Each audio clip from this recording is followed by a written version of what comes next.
Hello friends, welcome to Jharkhand Pariksha. इसमें static GK में 20 से 22 टेस्ट हो चुके हैं। ओके। और साइंस में बायोलॉजी कंप्लीट हो चुका है।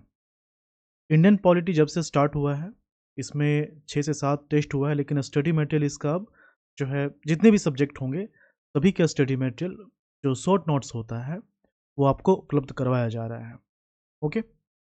और ये जो स्टडी मटेरियल है कहने को 10-12 पेज का होता है, लेकिन जितने भी क्वेश्चंस आप सॉल्व करेंगे, चाहे स्टेट पीएससी का हो या फिर एसएससी रेलवे का हो, ये सारे क्वेश्चंस जो हैं आप आसानी से सॉल्व कर पाएंगे इस नोट्स को पढ़ने के बाद। क्लियर? क्योंकि सारे जो इम्पोर्टेंट पॉइंट्स हैं वो सभी इसमें मेंशन किए जा रहे हैं। कल हम लोगों ने देखा था संविधान सभा का निर्माण, संविधान का निर्माण एवं संविधान सभा, constituent assembly and making of the constitution. ठीक है। आज जो हमारा टॉपिक है ये टेस्ट नंबर 2 के लिए है, important committee of constituent assembly, संविधान सभा की महत्वपूर्ण समितियां। जो शेड्यूल है ये आपको उपलब्ध करवाया जा चुका है। आप जो है इसके अनुसार आपके पास कोई नोट्स है तो आप उसे भी पढ़ सकते हैं, और नहीं तो ये जो मैं नोट्स दे रहा हूँ ये सफिशिएंट है, सारे क्वेश्चंस को सॉल्व करने के लिए जो है ये सफिशिएंट है। ओके। तो सभी का डेट और topic number, test number, topic ये मेंशन किया गया है जो शेड्यूल आपको एप्लीकेशन में उपलब्ध करवाया गया है। ठीक है। तो हम लोगों ने कल देखा था संविधान सभा एवं संविधान का निर्माण। आज संविधान सभा की महत्वपूर्ण समितियां, ये हम लोग देखने वाले हैं। क्लियर? ये सारे जो है शेड्यूल बना हुआ है ये इंडियन पॉलिटी का। इसी तरह से इंडियन हिस्ट्री, ज्योग्राफी, ये सभी कंप्लीट करवा दिए जाएंगे। जितने भी जीएस के पेपर होते हैं वो सभी एग्जाम के लिए इम्पोर्टेंट हैं। और यहाँ पर जो प्रीवियस ईयर क्वेश्चन है स्टेट पीएससी का, वो आप क्वेश्चंस देखेंगे बाइलिंगुअल में, उसी का स्टडी मटेरियल शॉर्ट नोट्स के रूप में अवेलेबल करवाया जा रहा है। चलिए स्टार्ट करते हैं हम लोग। Test number 2, important committee of constituent assembly. तो इसमें आपको ध्यान रखना है कि टोटल जो कमिटी है, समितियां, तो एक टाइप होता है मेजर, इसको प्रमुख समिति आप कह सकते हैं, और एक होता है माइनर, लघु समिति। तो जो मेजर कमेटी है ये 8 है और माइनर कमेटी ये 15 है। ठीक है। लेकिन ये आपको इस तरह से याद नहीं करना है कि मेजर में कौन कौन सा आता है, माइनर में कौन कौन सा आता है। जो इंपॉर्टेंट है वो सभी एक साथ आपको याद करना है। ओके। तो जितनी समितियां हैं उनके अध्यक्ष कौन है ये एग्जाम में आता है, जनरल एग्जाम में यही आता है कि इस समिति का, ये कमेटी का अध्यक्ष कौन है, इसके सदस्य कौन है। सदस्य वाला में सिर्फ आपसे पूछेगा ड्राफ्टिंग कमेटी का, ड्राफ्टिंग कमेटी के कौन कौन से मेंबर हैं, बाकी सभी के चेयरमैन ही आपको याद रखना है और इसमें कुछ भी नहीं पढ़ना है। ओके। तो डॉक्टर राजेंद्र प्रसाद के लिए आपको 4 कमेटी याद रखना है। Committee on rules and procedure, ये क्या है? जब संविधान सभा का निर्माण हुआ तो संविधान सभा जो है ये किस तरह से कार्य करेगा, कितना देर कार्य करेगा। ओके। तो जो रूल्स है कार्यशैली पर आधारित, उसके लिए एक कमेटी बनाया गया, committee on rules and procedure, नियम समिति। इसमें टोटल 15 सदस्य थे और एक जो है फीमेल मेंबर जिनका नाम था दुर्गाबाई देशमुख, लेकिन वो इंपॉर्टेंट नहीं है। बस ये आप याद रखिए कि इसके जो चेयरमैन है वो है डॉक्टर राजेंद्र प्रसाद। उसके बाद संचालन समिति, स्टीयरिंग कमेटी, वित्त एवं कर्मचारी समिति, finance and staff committee, ad hoc committee on national flag, flag, flag नहीं फ्लैग। ओके। तो ये 4 कमेटी है जिसके अध्यक्ष कौन है, डॉक्टर राजेंद्र प्रसाद। और ये जो फ्लैग पर कमेटी बनाया गया था, एडहॉक कमेटी, ये बनाया गया था 23 जून 1947 को। ये डेट इंपॉर्टेंट है, इसे आप याद रखिएगा। 23 जून 1947 को जो है संविधान सभा के द्वारा राष्ट्रीय ध्वज पर ये एडहॉक कमेटी बनाया गया था। इसमें टोटल 6 सदस्य थे, इंक्लूडिंग डॉक्टर राजेंद्र प्रसाद जो कि इसके चेयरमैन हैं। इसमें बी आर अम्बेडकर भी शामिल थे। ओके। अबुल कलाम आजाद, सरोजनी नायडू, सी राजा गोपालचारी, के एम मुंशी, तो ये सभी इस कमेटी के मेंबर थे। ठीक है। बाकी जो 3 है इसे भी ध्यान रखना है। डॉक्टर राजेंद्र प्रसाद के बाद हम लोग देखते हैं पंडित जवाहरलाल नेहरू। पंडित जवाहरलाल नेहरू जो हैं ये 4 कमेटी के अध्यक्ष थे। इसमें मेजर और माइनर दोनों शामिल हैं। ओके। तो यूनियन कॉन्स्टिट्यूशन कमेटी, संघ संविधान समिति, यूनियन पावर्स कमेटी, संघ शक्ति समिति, स्टेट रिलेटेड कमेटी, राज्य समिति जिसको कहते हैं। ओके। और बी एन राव के द्वारा, देखिए ड्राफ्ट कमेटी जो है इसको आप ऐसे समझिए कि बी एन राव ये कौन थे, संवैधानिक सलाहकार थे संविधान सभा के। ओके। तो इन्होंने जो है संविधान के लिए ड्राफ्ट तैयार किया था। ड्राफ्ट किसने तैयार किया था? बी एन राव ने। और इस ड्राफ्ट पर विचार करने के लिए ड्राफ्टिंग कमेटी जो है उसका गठन किया गया था 29 अगस्त 1947 को। तो ड्राफ्टिंग कमेटी के चेयरमैन थे डॉक्टर बी आर अम्बेडकर, जबकि ड्राफ्ट किसके द्वारा तैयार किया गया था? बी एन राव के द्वारा। ओके। ड्राफ्टिंग कमेटी का काम था कि जो बी एन राव के द्वारा ड्राफ्ट तैयार किया गया है उस पर विचार करना। ठीक है। तो ये जो ड्राफ्ट है संविधान का, इसको एग्जामिन करने के लिए एक और स्पेशल कमेटी तैयार किया गया था। उसके जो हेड थे वो कौन थे? पंडित जवाहरलाल नेहरू। ओके। इसके अलावा बाकी 3 जो समितियां हैं, union constitution committee, union powers committee and state related committee. ठीक है। इसके अध्यक्ष कौन है? पंडित जवाहरलाल नेहरू। इसके बाद सरदार वल्लभ भाई पटेल। सरदार वल्लभ भाई पटेल के लिए एक तो हो गया प्रांतीय संविधान समिति, प्रोविंशियल कॉन्स्टिट्यूशनल कमेटी। ओके। उसके बाद सलाहकार समिति। सलाहकार समिति में 4 उप समिति है। एडवाइजरी कमेटी जो है इसके अंतर्गत ये एडवाइजरी कमेटी हो गया। इसके अध्यक्ष कौन है? सरदार वल्लभ भाई पटेल। एडवाइजरी कमेटी में 4 सब कमेटी है, उप समिति। तो इसका काम क्या है कि जैसे कि फंडामेंटल राइट के लिए जो काम हो रहा है उस पर जो है ये काम करेगी। इसके साथ साथ माइनॉरिटी के लिए जो लोग मुख्य रूप से काम कर रहे हैं उनको ये असिस्ट करेगी। तो सब कमेटी है, ये एडवाइजरी कमेटी है फंडामेंटल राइट पर, माइनॉरिटी पर। इसके अलावा north eastern frontier tribal regions and excluded and partially excluded. यहाँ पर ध्यान रखिएगा कि ये जो है जो excluded and partially excluded region है उसमें अगर असम को शामिल करते हैं, ओके, असम को शामिल करते हैं तो इस उप समिति का जो अध्यक्ष है वो है गोपीनाथ बारदोलोई।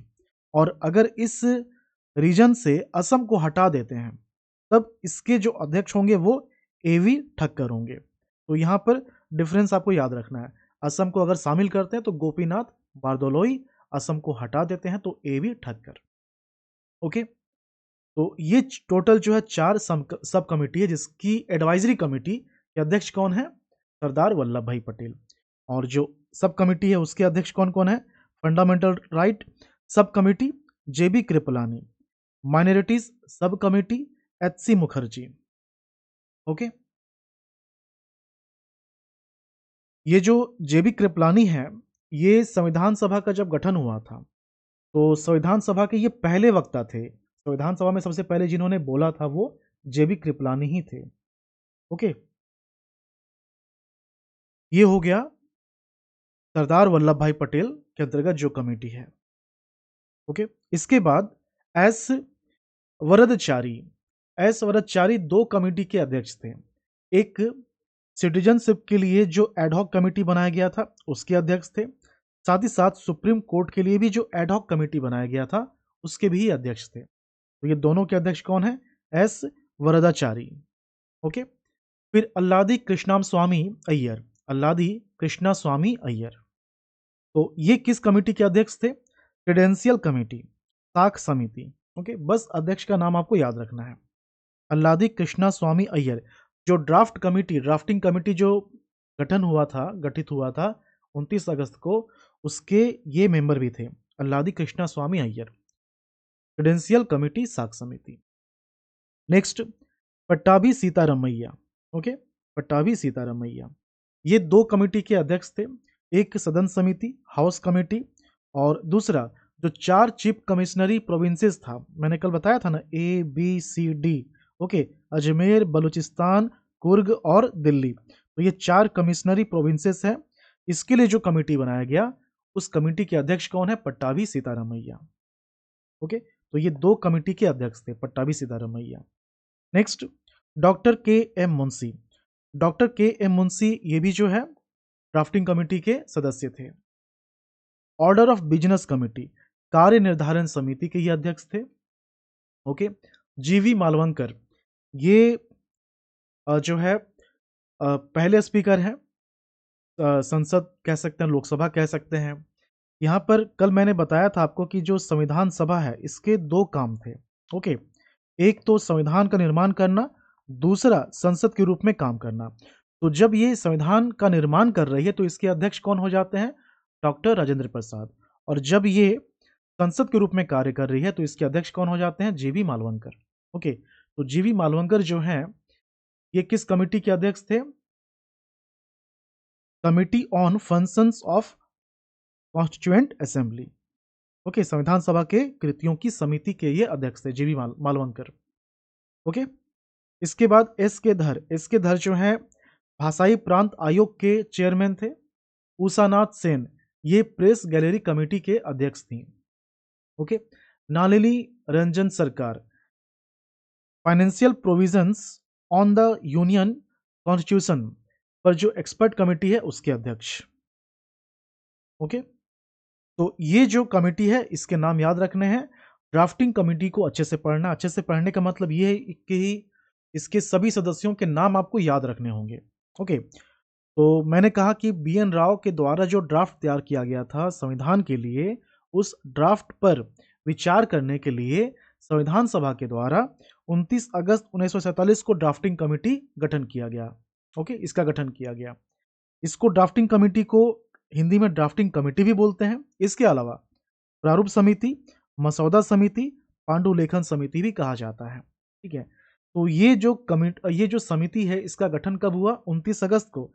इसके चेयरमैन अपॉइंट किए गए B R Ambedkar doctor Rajendra Prasad के द्वारा। कब? 30 अगस्त को। 30 अगस्त को डॉक्टर बी आर अम्बेडकर को इस कमेटी का चेयरमैन बनाया जाता है डॉक्टर राजेंद्र प्रसाद के द्वारा। ठीक है, तो including doctor B R Ambedkar total 7 member थे इसके। तो जो 7 मेंबर थे इनके नाम जो है आपको याद रखने हैं।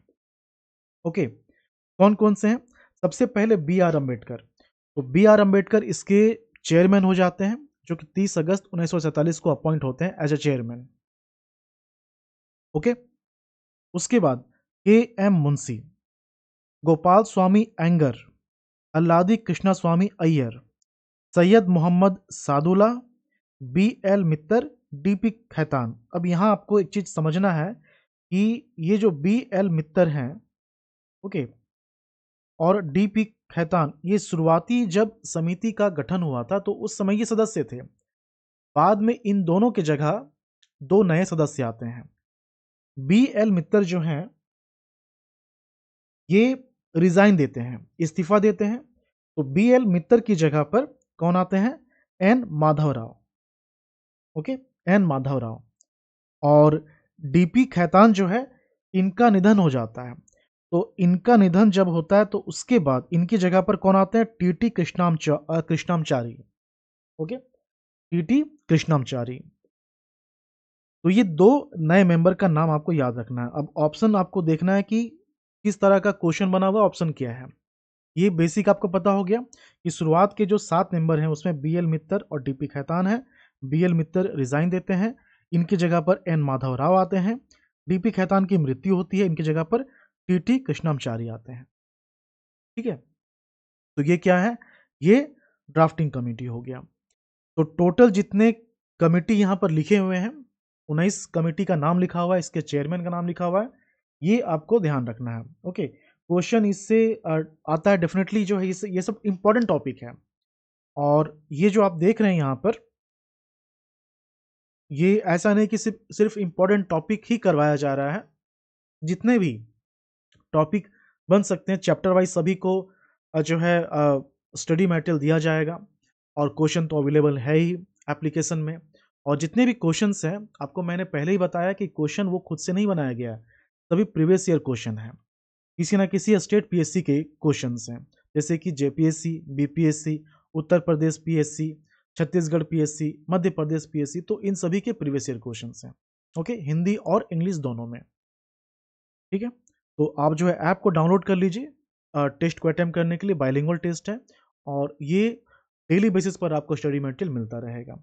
यहाँ पर देखिए, ये जो आपने देखा 7 सदस्य, तो इसमें ये जो सादुल्ला हैं, ठीक है, सैयद मोहम्मद सादुल्ला, तो इनको अगर आप छोड़ देते हैं तो इनको छोड़ने के बाद बाकी जितने सदस्य बचते हैं 6 सदस्य, ये सभी जो हैं कांग्रेस से थे। ओके, इनको छोड़ करके सभी लोग कांग्रेस से संबंधित थे। ठीक है। और बी आर अम्बेडकर, अच्छा बी आर अम्बेडकर के बारे में एक चीज याद रखना है कि जब प्रारूप समिति का गठन हुआ था उस समय ये, उस समय नहीं उनके पहले, ओके, इस समिति में शामिल होने से पहले, कहने का मतलब है कि 15 अगस्त 1947 देश आजाद होने के पहले बी आर अम्बेडकर संविधान सभा के जो सदस्य थे वो बंगाल के एक सीट से थे। ओके, बंगाल क्षेत्र से ये संविधान सभा के सदस्य थे। लेकिन जब विभाजन होता है तो इनका जो एरिया है जहां से ये जो है सदस्य बने थे वो एरिया आ जाता है पाकिस्तान में, वो एरिया जो है पाकिस्तान में आ जाता है। तो अब क्या होगा, इनका तो रहना जरूरी है। प्रारूप समिति में शामिल करने के लिए ही क्या किया जाता है, महाराष्ट्र के एक सीट से, ओके, एम आर जयकर का एक सीट होता है महाराष्ट्र में, बॉम्बे में। ओके, ये इस्तीफा देते हैं और उस सीट से बी आर अम्बेडकर आते हैं। तो इनका रहना बहुत ही जरूरी था, इसलिए ऐसा किया गया था। ओके, तो ये हो गया important committee of constituent assembly. ठीक है, हम लोग मिलते हैं कल।